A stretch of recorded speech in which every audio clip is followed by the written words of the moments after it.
Айта беруге болады, достық деген адам баласына өмірде бір құндылықтардың бірі ғой. Торғай облысы 70 жылы құрылып еді. Сонда Торғай облысына жаңағы кілең жастар емес, бүкіл Қазақстанның Совет одағының түкпір-түкпірінен кадрлар барды.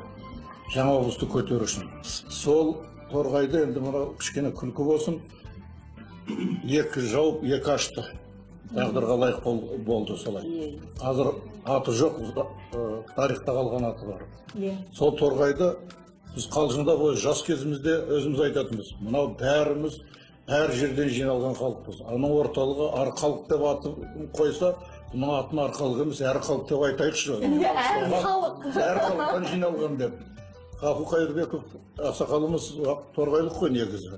Сол айтып кеткен ғой. Өзі торғай болса да қырандардың ұясы болған жерде. Міне сол қырандардың ұрпақтары, осы отырған азаматтары әрқайсы бір қыран деп айтуға болады.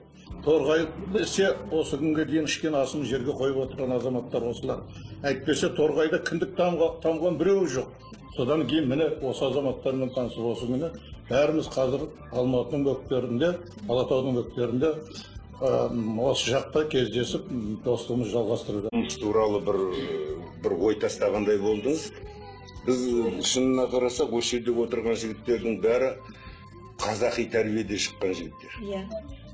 Ауылдық жерден, сол қазақи тәрбиеден шыққан, қазақи рухпен тәрбие алған, соны осы кезге дейін жоғалтпай, осыны қайтсек осы әрмен қарай бала шағамызға, немеремізге, ұрпағымызға жеткіземіз бе деген оймен жүрген азаматтар. Тәрбие жан-жағынан келіп жатыр. Жаман да жағынан келіп жатыр тәрбие. Басқа мемлекеттерден, басқа ұлттардың тәрбиесі келіп жатыр. Сол себепті біз қазақилығымызды ұрпақтар жоғалтпайтындай, бір ой тастайтындай, осы қауымымыздың өзі мақсаты да сол жағынан бір жағынан. Біз үйімізге барған кезде балдарымыз қолымызға су құйып тұрса, батаны тыңдап тұрса, ол да бір тәрбиенің ашында үлкен бір бөлігі деп санаймын. Әркім өз отбасынан бастап, сіздер осындай қауымдастықпен жалғастыратын болсақ, әрине дәстүріміз де, салтымыз да, балаларымыз да қазақ болып қалатынына сенімдіміз. Себебі бәріміз өзімізден бастаймыз. Мен айтайын деп отқан жаңа Торғай деген жерді торқал топырақ деп жай айтпайды. Ол әлгі қазақтың, біз қазақшылық ұлттық нақышта өзіміз тәрбиеленіп, балалар тәрбиелеп, ұрпақ тәрбиелеп жатырмыз деп жатырмыз. Қазақстанды регионға бөлетін болсақ, көне заманнан бері қарай Торғай қазақтың нағыз қаймағы бұзылмаған әдебиеті, мәдениеті, тарихы, салт-дәстүрі сақталған өлкенің бірі болатын. Біз сол өлкеге барып, біріміз шала қазақ, біріміз шала орыс, біріміз оңтүстіктен, біріміз солтүстіктен жиналып барып, сол жерден әжептәуір қазақ рухын бойымызға сіңіріп қайтқан жандармыз. Кәдімгідей тәрбиеледі дейсіз. Тәрбиелендік. Мен осы күні Алматының көшесінде ерсіл-қарсыл машинамен жүріп, айтам, мына Алматының бүкіл көшелерінің қақ жасы торғайлықтардың атына қойылған екен ғой.